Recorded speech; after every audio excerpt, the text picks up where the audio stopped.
What's going on, guys? What's going on? This is Lawson again for the TNA podcast. I just want to throw this out right quick. I was thinking about something. I said, let me get on there right quick.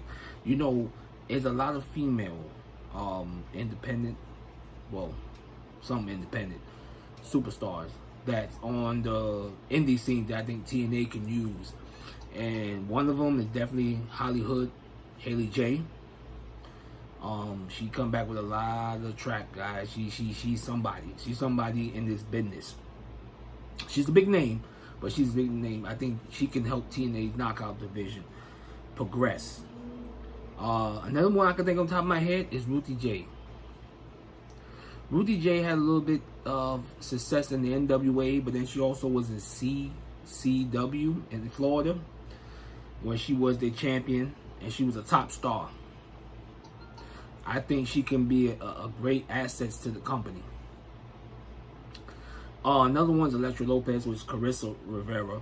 She's definitely multi-talented. This is somebody that can come in and automatically become world champion in the indie scene, or sorry, TNA, to progress that division. See, this is the thing, guys. I'm just trying to put out there names of some women that I know and I've seen in independent that can do a hell of a job in TNA. I know it's the money thing, but for talent like this, out of most of that list, it won't be expensive. But at least with them, you can build up that division even more and deeper. It's deep now, but deeper. Anytime you can add talent with these women's abilities, you got to do it. You got to do it. You know, I know some of them is exclusive to the companies they're working with, so it's kind of hard to get some of those ladies that's out there on the indie scene. Especially out in Canada, they got a few stars out there. You know, Mexico definitely got a few. That I know they're going to become free agents soon. So this is the thing that TNA need to do, is pick up some of these women. Now, TNA is losing stars, which I think I had brought down my previous podcast. They losing stars, guys. So now you have to figure out, okay, what we going to do here to replace the stars we losing. This is why I say it's even males on the independent scene they need to get. I think, honestly, TNA is a hell of a company. Regardless if people don't see it that way, I see it that way. I think they're a good company. They just need the right chemistry as far as what they want to do going forward. Now's the time to start developing indie stars or even younger stars to come through the ranks. Now, they would say, well, it's too expensive to try to, you know, we'll spend more money trying to get a production going and try to get these young stars and do like NIL and trying to, you know, bring these people up, train them, show them how, you know, the part of the business, to see if they got the skills and the talent to progress. But you're going to end up losing more money in the long run when the mega stars are going. So this is something I believe they need to look into. There's a lot of talented, you know, as it go by. You know, I'm labeling this podcast basically just, you know, some stars that TNA needs. You know, they need some new, fresh knockouts. And I think that's what they need to do. In my personal opinion, the roster they have is good. It's better than what most people think they are. You know, I know they got some legends there. They got some people with household names that have been around for a little while, but it still was good. They just got to know which direction they want to go. It's time to rebuild. I mean, you keep your main stars, the Mooses, the Eddie Edwards. These are people that are sticking around the company. And these guys are franchise. They've been there for almost a 10-year now. You can call them a 10-year because they've been there for over 10 years. These are people, you know, that's loyal to the company. You got to make sure they get paid. There ain't no ifs and buts about it. Even nobody else get the high rate of money, they should. Now, when they brought in Fabian Eichner, I think that was a good move too. He's a talented guy. I mean, is he a main event guy? Maybe not yet, but maybe with the right chemistry and the right direction, he could be. That's my personal opinion. I know a lot of people out there don't think that. A lot of podcasters don't feel he should. I think he has it. But other than that, I want to see what Ricky Sosa can do. I heard about him overseas. I saw some of the YouTube things. The boy's talented.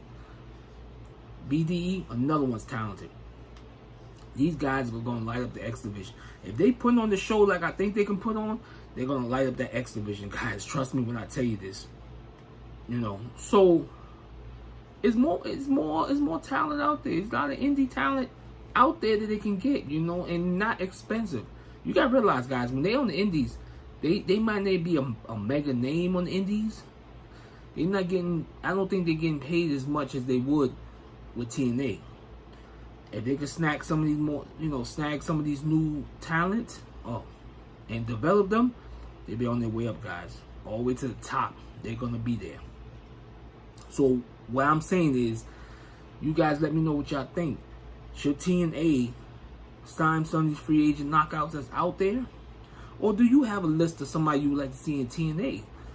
Give me your opinion, Just, subscribe and hit that notification bell so you guys could always get, new videos when I put it out. But if you guys think, tell me, let me know, on this podcast. Let me know who y'all would like to see. And then when I see the comments, whatever, hey, I read them on my next podcast, and give you my thoughts of it. Because I know a lot of you guys out there, y'all feel the same way I do. And I know a lot of you guys out there, y'all seen a lot of these other talents. And I know y'all feel like, damn, this person be good for TNA. It's like scouting, but, it is what it is, guys. I love it. I love watching every Thursday. I think AMC was a good deal. But I'm going to bring one point before I go. I was reading something today. And they said, okay, who's hurting TNA? WWE or AEW? I'm going to stick my neck on the limb. It's kind of a borderline. And I'm going to tell you why I say borderline. And I'm not putting nothing down with WWE because I've been watching them since I was a kid. And I'm not knocking AEW. I like the product. I think what it is, different ways. Because they don't send their major stars to TNA. And AEW was sending major stars to TNA. But then that's as far as it went. But it didn't help, both sides helped the ratings. The difference is, I think WWE maybe get a little bit of a nudge because TNA got a TV deal out of it. And that's something they needed. So I'm going to give them the benefit of the doubt. AEW could have did the same thing. Somebody once said to me, damn, Lawson, do you think, I know if AEW and TNA work together, they could put WWE out of business. That remains to be seen. I don't know if that's possible. I'm talking about back then when they started working through the pandemic. I don't believe so. I don't really believe so, but WWE been standing for so long already. Like, NWA. It's just the company says they ain't gonna die, But I believe that they're gonna be alright. TNA's gonna be alright. It's just that signing Elena Black was good. Cora Jade, if you guys remember, and that's a hell of a talent. Mara Sade, I like her. You know what I mean? She was Jakara Jackson, but she's the bomb. That girl got charisma. That roster has a few talent. It just needs a few more women to make them feel more, a dominant division like it used to be. Jada Stone, I love her. That girl brings something to the table. It's just great. It's just crazy the way she is. She's very athletic. But they need to bring in somebody like Hollywood, Haley J. They need to bring her in. She's a vet, but she'll bring more tenacity to that division. She'll bring more of a different perspective, And like I said again, Ruthie J. Girl's athletic and strong. That's somebody like a different Jordan Grace. I hope they bring these people in. And as time goes on, guys, I do my regular podcast, for TNA. So sometimes I'll do random things, not just only talking about the show, but I'll talk about my thoughts and comments, some ideas I have. Say, TNA should do this. What do you guys think? So I'd love to hear from you guys. If y'all want, y'all can leave me a message. Let me know who y'all want to see in TNA. And who do y'all feel could make the company on top again? Who that you feel that could put on a great Ultimate X match, or the world title match. Who you feel that can step into those shoes. So you guys let me know. But one more thing is, like I said before I go, I just wanted to come right quick and talk about talent. I know I'm doing my best, guys. I'm doing a lot of podcasts. I'm trying different things. Actually, I'm doing this on the iPhone, so I'm hoping this works a little bit better. Still working on things. Still getting microphone. I'm doing all that. So in the meantime, guys, y'all be easy. Y'all be safe. Hit that subscribe button for me, please. Notification bell. You guys get every video. And like I said, we're going to have some fun in 26. You guys be easy. 1.